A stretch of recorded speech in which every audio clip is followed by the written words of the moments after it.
The views expressed are solely those of the speaker and not necessarily those of Paltalk.com, AVM software, or its advertisers.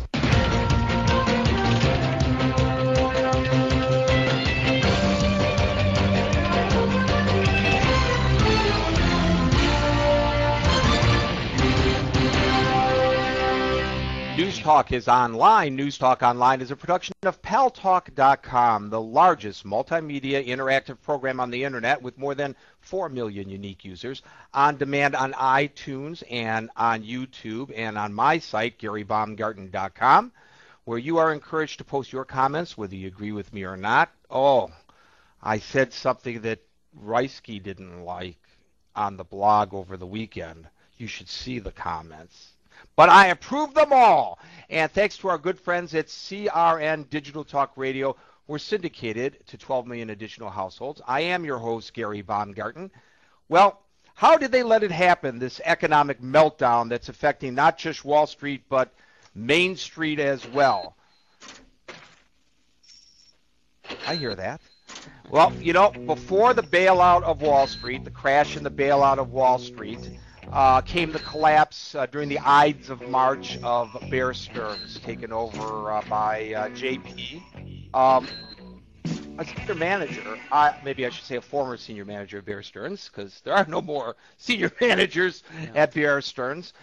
To my right, your left, Bill Bamber wrote a book called Bear Trap, The Fall of Bear Stearns and the Panic of 2008. Tells us what happened within the confines of Bear Stearns on Madison Avenue in New York City.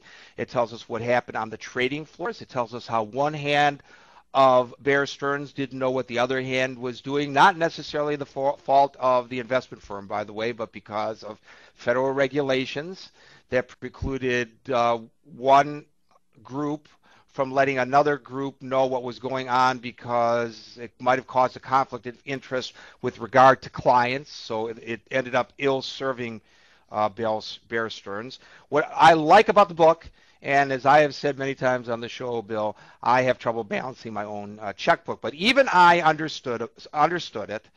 And, you know, the securities that went sour, are the same securities that those of us who have 401ks or IRAs depend upon. And so it's not over for you and me, believe me. It's just an amazing story that continues. I don't know how, Bill, you got this out as quickly as you did, so succinctly and so well written. And I'll tell you what, if I was up in Hollywood, I'd be hitting you for a movie deal. So I hope it happens. Welcome to News Talk Online on Paltalk.com. Thank you for having me. I hope you're just as happy at the end of the show as you are at the beginning. Okay. So let's talk about a few things. Sure. I took some notes, actually, about a few things in the book.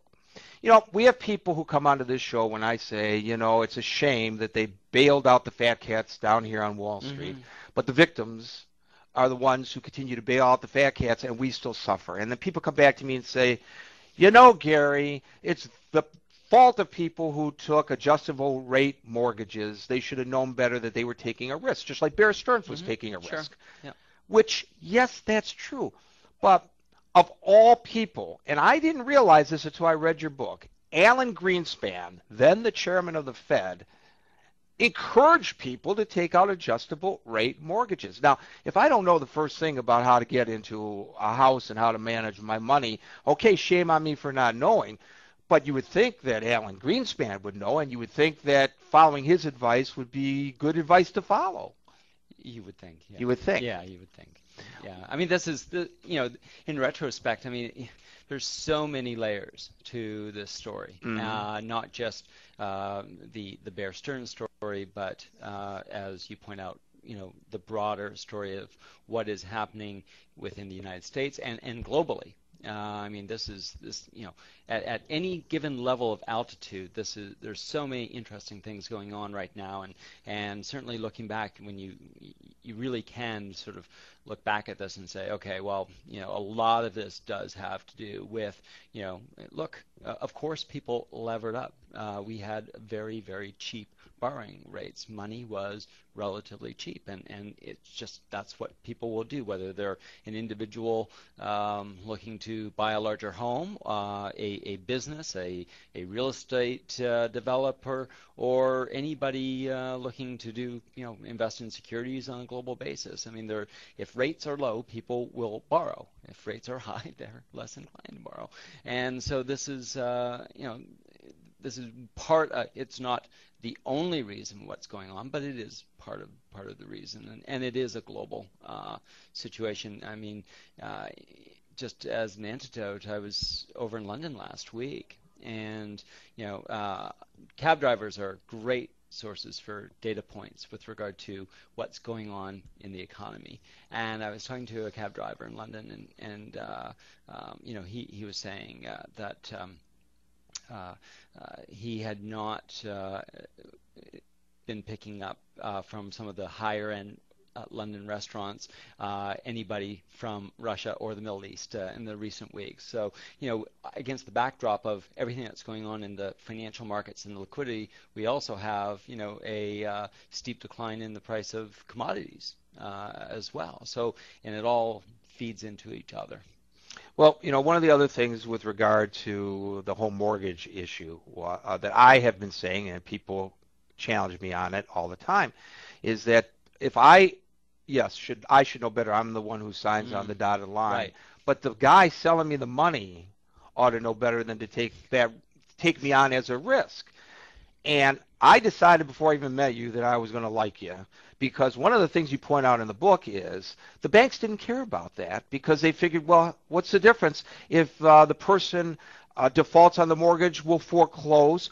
The real estate market is almost always going to appreciate, so we foreclose, we get that piece of property. Yeah. That is a real asset, not a liability, and I can turn it and maybe even turn a faster profit than I would off of that mortgage, and maybe even remortgage it with the new customer. Potentially. Yes.